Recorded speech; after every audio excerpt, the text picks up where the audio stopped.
Well, here we are at the 600. We've got the ammo that everybody picked off my Patreon. The gun set up. We're going to be screen recording this, and we're just going to see how it goes. It seemed to dial in pretty good with that tuner setting that everybody had chosen, but sometimes you just never know what it's going to do. So we're about to get started, and let's recap. We started off with my Patreon group picking the powder charge that they wanted to go with. The chosen charge was right here, 54.5. That was based on target data and also some graphing data that I had. Then I did a seating depth test, and after all of this was said and done, they picked this one, 2.335. And in both cases, and in fact even on the tuner test, more than 50% of the votes went towards the winning choice in each case. So 2.335 was the seating depth. And then we did a tuner test. The winning tune was this one right here. So this is 1 revolution plus 15 or 65, depending on how it was voted. And I know on all these videos, we had tons of people on YouTube voting along as well. And I would say that it was probably 50-50, kind of like Patreon. The majority went with the same thing that Patreon picked, but you know, there were obviously people all over the board.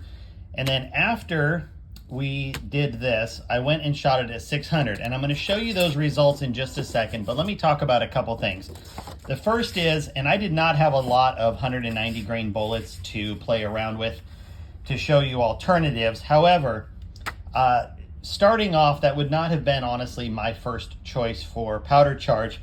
And that just probably comes down to experience with the 190s, because in general, those 190s really like shooting slow. And I didn't want to bias anybody's decision, so I didn't talk about that. But if you look here, I did go do a very quick powder test. And this was at the chosen 2.335 seating that everybody had chosen. And you can see that this is 52.8. And this was 53.6, and this is 54.5. But you can see when they're going slower, they definitely came together just a little bit better.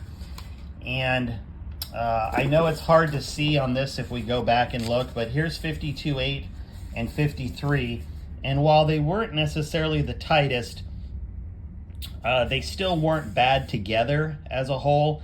And I understand why everybody chose up here, and I'm not saying it was a bad reasoning for choosing up here, but sometimes you have to take into consideration kind of what people's experience is with certain bullets, and I'll just say that again, I know that those 190s tend to prefer the lower side.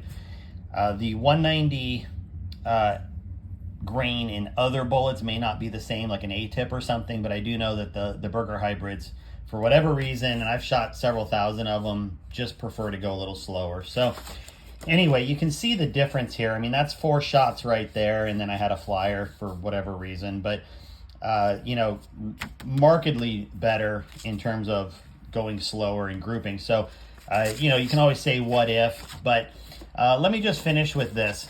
I think this was a really great exercise because I threw a lot of things that shouldn't go together at everybody who voted.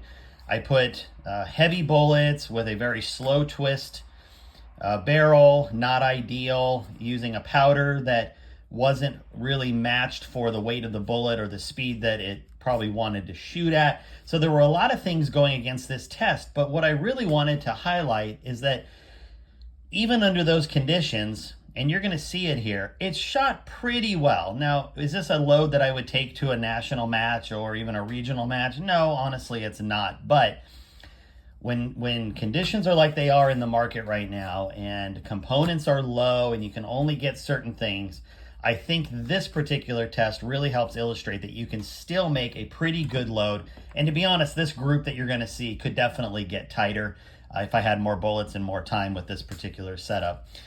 So here comes my kind of what I called the graduation for this particular series of videos.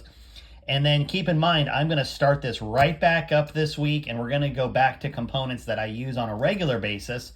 So the 180 grain bullets, the Vihtavuori powder that I've been using for a little bit, to test out the 180s in a 9-twist barrel, all the things that I normally take to big matches. And I think it's going to be really interesting for everybody to see how those series of tests get voted on and what the results are. So here comes the final load at 600 yards. I appreciate everybody who contributed in the comments, both here on Patreon and on YouTube.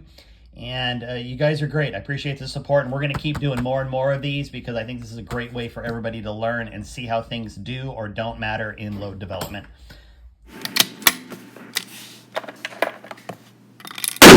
We got 2 ciders left.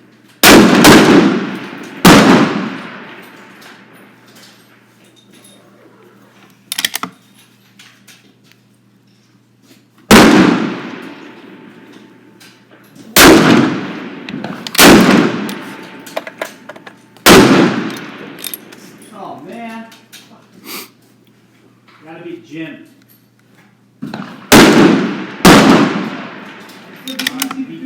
All right, here goes nothing. Got it finally. Best thing to do is 13. That's the first time. Come on, baby.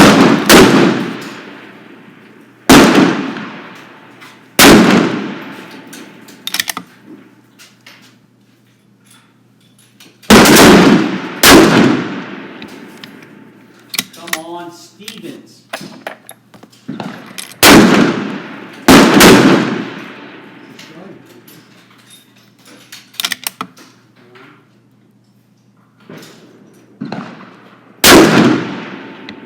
Ryan's got to outshoot at 212.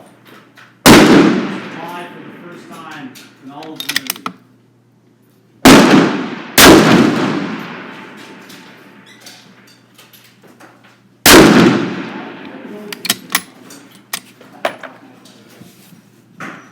What do you mean? I've had 3 guns now. All right. Well, you know, I missed a couple calls. It happens. But let's see what that overall water line looks like.